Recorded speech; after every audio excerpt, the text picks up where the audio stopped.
One of the most agonizing aspects of fighting an infectious disease is just how isolating the experience can be, not just for the patients, but for their families and friends. It also puts even more pressure on medical professionals who become the go-betweens during some extremely emotional times. But with some new technology, that all could change. Our Will Carr has more.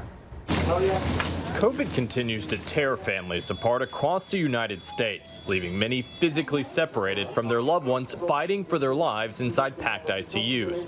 For safety reasons, some families, like 14-year-old Isaiah Garcia and his younger brother Nathan, lost both of their parents to COVID-19, but for safety reasons, they were unable to be by their side in their final moments. I didn't get to say goodbye to my mom or my dad now, and that's what hurts me the most right now. Dr. Glenn Wacom recently wrote a medical article talking about compassionate care during a pandemic, detailing his interaction with a wife who could not be with her dying husband. Her husband ended up passing away, and she was never able to see him until, I guess, after the fact.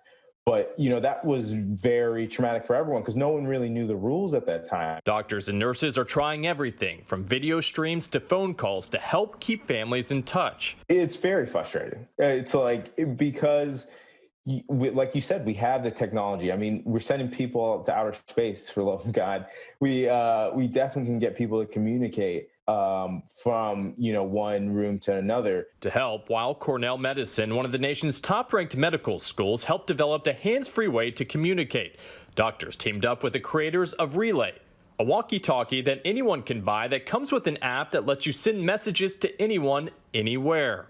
We had no idea that a simple speaker could have such an impact on families. After Relay donated 160 walkie-talkies, Dr. Tamitha Finster helped create VoiceLove, a medically approved sterile box that allows the device to be clipped to the hospital bed, so families like Anna Bertocchi Rinaldi could send messages to their loved ones through it. I love you.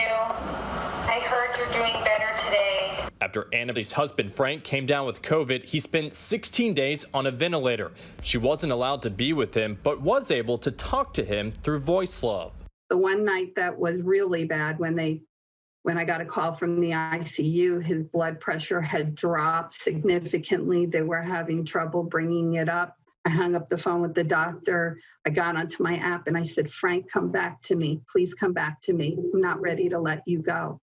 And 2 days later, I got a call from the doctor saying that Frank made a turnaround and they extubated him that day. While Frank doesn't remember the messages, he does believe they played a part in his recovery. You know, I did come out of the sedation with a calmness.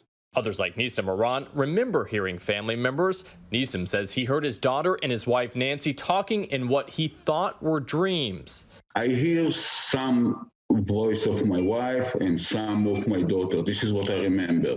I kept saying, you're a warrior, you're a soldier, like kept going, keep going. The Thursday before, the doctors were telling us if he doesn't wake up, we're gonna have to do a tracheotomy. I begged everyone, you flood him with messages. And we just went to town with that machine and we probably just bugged him so much he woke up. Maybe, yeah. Albert Palmares is using the device to talk to his mom. She worked 30 years plus as an ICU nurse.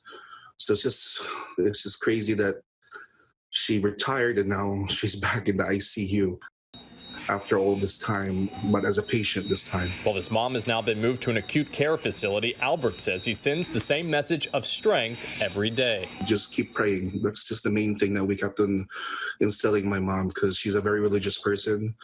And just to keep praying every day, and you'll get out of this. What do you want to say to the people who put this device in your mom's room? I just want to say thank you so much. I mean, the timing is amazing, but I mean, just having this device helped our family a lot. So far, VoiceLove has sent more than 45,000 messages to family members. I can't even wrap my head around how much pain these families went through for months on end. And they were using this device just regularly, talking continuously through it. And I mean, they're really the reason why the device is incredible. It's the families and the love that comes through that. It's not even just the device. It was just a vehicle for that. As cases are going down in some parts of the country, some hospitals are now allowing visits. For those who aren't that have the device, patients can actually press a small little button once they regain consciousness to send messages back to their family members. Weill Cornell and the walkie-talkie company are hoping to get that device into more hospitals and more nursing homes in the very near future. Lindsay. Such compassionate creativity. Our thanks to Will. Hi, everyone. George Stephanopoulos here. Thanks for checking out the ABC News YouTube channel. If you'd like to get more videos, show highlights, and watch live event coverage, click on the right over here to subscribe to our channel. And don't forget to download the ABC News app for breaking news alerts. Thanks for watching.